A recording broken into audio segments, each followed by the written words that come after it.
আসসালামু আলাইকুম। We are confused এর ভুতুরে সেকেন্ড এপিসোডে আপনাদের সবাইকে স্বাগতম। আশা করি সবাই ভালো আছেন।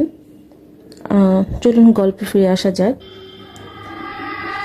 আজকে যে ঘটনাটা আমি আপনাদেরকে বলবো সেটা ঘটে হচ্ছে আমার ফ্রেন্ড মিমির সাথে। তো আমি মিমির ভাষায় গল্পটা আপনাদেরকে গুছিয়ে বলি। 2021 সালে সেপ্টেম্বরে আমার দাদু খুব অসুস্থ হয়ে পড়ে। তো তাকে হাসপাতালে ভর্তি করানো হয়। তো দুদিনের মাথায় ডাক্তার আমাদেরকে জানায় যে দাদুর অবস্থা বেশি একটা ভালো না, সবাই দোয়া করবেন।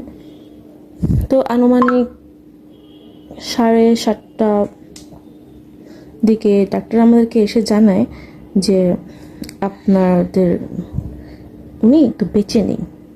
তো সবাই অনেক কান্নাকাটি করে। তো বাড়ির সবাই মিলে ঠিক করে যে আমাদের গ্রামেই তাকে মাটি দেওয়া হবে, কারণ যেহেতু আমাদের ঢাকায় শহরে কেউ থাকে না ওরকম।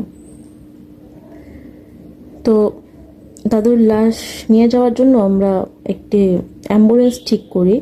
তো রাত প্রায় তখন 10:30 বাজে আমরা রওনা হই। তো পিছনে আমি, আমার মা বাবা বসি, আর সামনে আমার চাচা আর ড্রাইভারের সিটে বসে। তো ঢাকা থেকে যেতে, যেহেতু আমার বাড়ি ফরিদপুর, তো ঢাকা সাথে যেতে তখন আবার ফেরি চলাচল করতো। আনুমানিক 8-9 ঘন্টা লেগে যায় যদি ফেরি দেরি করে বা ফেরি না পাওয়া যায় বা আগে পিছিয়েও হয় সময়। তো আমাদের গাড়ি চলা শুরু করে। তো আজকে জানি কেন রাস্তাই শেষ হচ্ছিল না। তো এইভাবে চলতে চলতে মামার পার হয়ে আমরা গ্রাম সাইডের এরিয়াতে ঢুকি।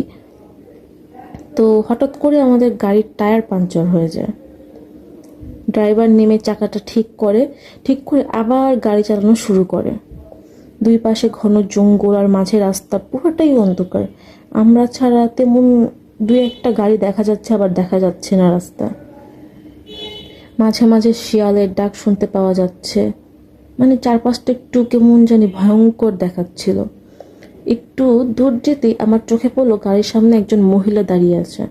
আমি জোরে বললাম, গাড়ি থামান, সামনে মানুষ, অ্যাক্সিডেন্ট হবে। ড্রাইভার রানিং গাড়ি থামালো। সবাইকে বললাম সামনে একজন মহিলা ছিল, তবে আমি ছাড়া কেউই তাকে দেখলো না। আমার কথা শুনে আমার চাচা গাড়ি থেকে নেমে দেখলো কেউ ছিল না। সবাই ভাবলো হয়তো আমার মনের ভুল, রাতের বেলা ঘুমের চোখে। তো আমিও তাই ভাবলাম। তবে তারপর থেকে গাড়িটা অনেক ভারী ভারী লাগছিল। ড্রাইভার বলল হঠাৎ গাড়িটা ভারী হয়ে গেছে। কিছু দূর যেতেই গাড়ির সামনে 7-8টা কালো কুকুর চলে আসে, যা দেখে ড্রাইভার গাড়ি না থামিয়ে সেগুলোর উপর দিয়েই চলে যায় আর বলে, লাশের গাড়ি নিয়ে যাবার সময় এমন অনেক কিছুই হয়, ভয় পাবেন না। এটা শুনে আমার মধ্যে ভয় লাগতে শুরু করে। তো এমন সময় আমার মা লাশের দিকে তাকায়, দেখে লাশের পা কাপড় আস্তে আস্তে সরে যাচ্ছে। এটা দেখে মা বাবাকে ফিসফিস করে বলে, দেখো লাশ থেকে কাপড় সরে যাচ্ছে। বাবা যখন তাকায় দেখে সব ঠিকঠাক। তো মা আর আমি দোয়া পড়া শুরু করি। আস্তে আস্তে গাড়িটাও হালকা হয়ে আবার আগের মতো হয়ে যায়। তো আমরা ফেরিতে উঠি। ফেরিতে ওঠার পর থেকে না, মানে আমাদের মনে হচ্ছিল আমাদের চারপাশে কিছু জিনিস আমাদেরকে মানে আক্রমণ করার চেষ্টা করতেছে, বাট পারতেছে না এরকম। আর আমার বাবা মা দোয়া পড়তে থাকে। তো ড্রাইভার বলে যে এগুলো হবে, আপনারা দোয়া পড়ে, কিছুই হবে না। তো এমন করতে করতে আমরা পৌঁছাই আমাদের গ্রামে। তো এরপর লাশ দাফন করা হয়। সেদিন অদ্ভুতভাবে আমার প্রচুর পরিমাণে জ্বর আসে। আমরা সবাই ভাবে যে আমার হয়তো স্বাভাবিক কোনো জ্বর আসছে। তো পরদিন বাড়ির সন্ধ্যায় সবাই উঠানে বসে গল্প করছিল। আমার শরীর খারাপ থাকে, আমি রুমে শুয়েছিলাম। তো সেই সময় আমার চোখ যায় জানালার বাইরে থাকা তেঁতুল গাছটার দিকে। আমি দেখি গাছটার নিচে গতকালের সেই সাদা শাড়ি পরা মহিলাটাই দাঁড়িয়ে আছে, আমার দিকে রাগী দৃষ্টিতে তাকিয়ে আছে। তবে তার চোখে কোনো মনি নেই, পুরো চোখটাই সাদা। আমার হাত পা ঠান্ডা হয়ে আসতেছিল, ভারী হয়ে আসলো। মনে হচ্ছিল আমি কি দেখছি, আসলে কি ভুল নাকি সঠিক কিছু দেখতেছে। তো আমি চিৎকার করতে চাচ্ছি, তবে আমার গলা দিয়ে কোনো শব্দ আসছে না।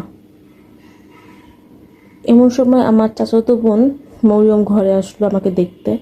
এসে দেখে আমি ভয়ে ঘেমে অস্থির। আমি ওকে দেখে সাথে সাথে জড়িয়ে ধরলাম।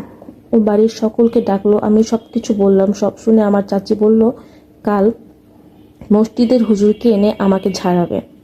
তো সেদিন রাতে আমার ভয়ে ঘুমই হলো না।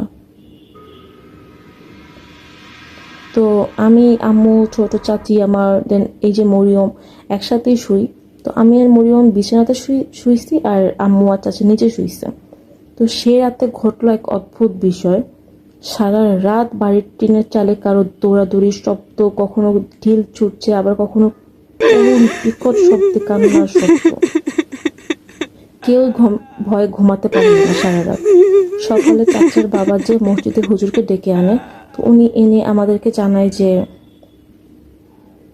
যখন লাশ নিয়ে আসছিলাম তখন একটা দুষ্ট জিন, একটা খারাপ জিন আমাদের পিছু নেয়। সেই জিন আমাদের বাড়ি পর্যন্ত এসে আর আমাদেরকে মানে অনেক বেশি জ্বালাচ্ছে, উত্তক্ত করতেছে। এরপর হুজুর আমাদেরকে বাড়ি বন্ধ করে দেয় আর বলে যে 40 দিন হবার আগে কেউ যেন সন্ধ্যার পর বাসা থেকে না বের হয়। এটা বলে সে চলে যায়। এরপর কিছু আমল দিয়ে যায় যা আমাদের সকলকে করতে হয়। তারপর থেকে আর কিছু হয়নি আমাদের সাথে। তো এটাই ছিল মিমির গল্প। আশা করি সবার ভালো লাগবে। যদি আপনাদেরও এরকম কোনো গল্প থাকে আপনাদেরকে পাঠাতে পারেন বা আমাদেরকে শেয়ার করতে পারেন। অবশ্যই আপনাদের গল্প আমরা সবাইকে বলবো। আসসালামু আলাইকুম।